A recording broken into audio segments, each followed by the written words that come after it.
number one, background on research. First, my actually it's not a thesis, but it's a feasibility study. We had this study regarding the establishment of an industrial cooperative clinic.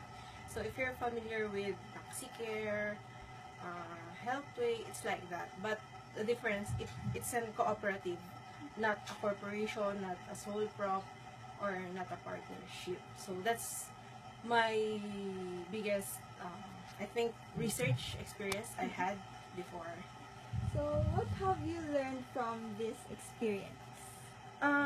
In terms of the results of the study, I learned that in establishing a business or any kind of business you want to get into, there should always be a demand. You should always seek if there's a market, if it's if you think that the people will patronize it, because if not, in the long term, it will just kumbaga malulugi siya.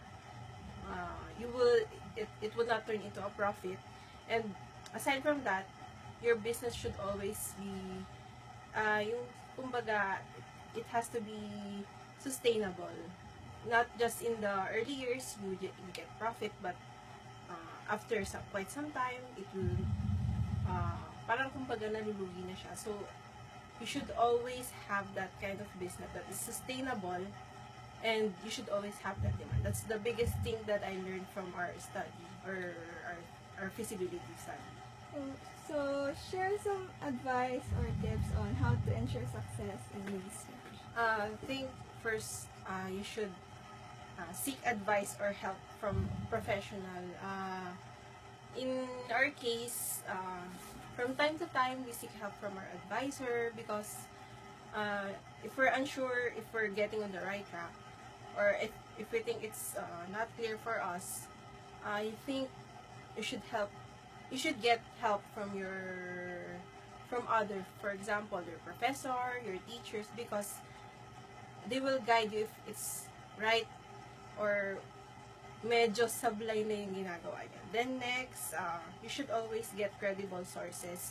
We should not always rely on the internet, kasi sa internet, I think parang kumbaga, it's an open, anybody could edit it, anybody could put something into that. So we should not always rely on the internet. We should also get from, for example, books, news articles, yung sa tingin natin na talagang, kasi in the long term, parang nasan yung integrity nung data na kinuhanan mo. So it would affect your research and its results.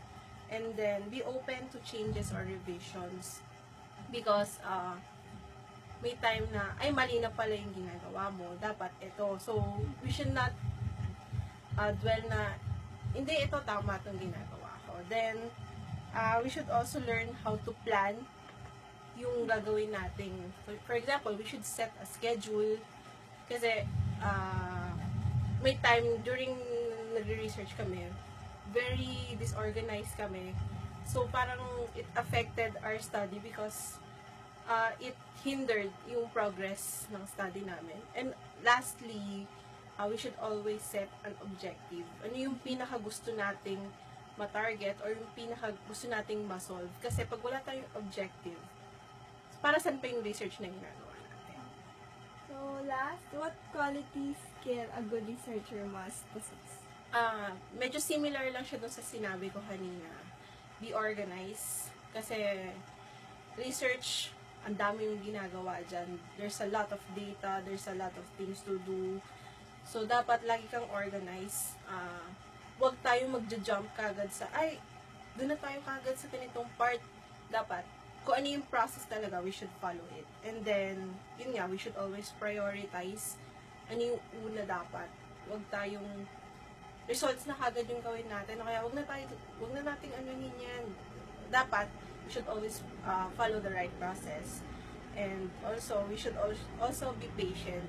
Kasi, research talagang time-consuming siya.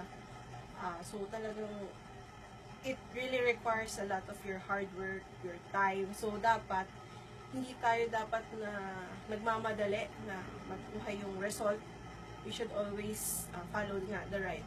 Hold ulit lang yung sasabihin ko. Ayun. Thank you. Tama ba?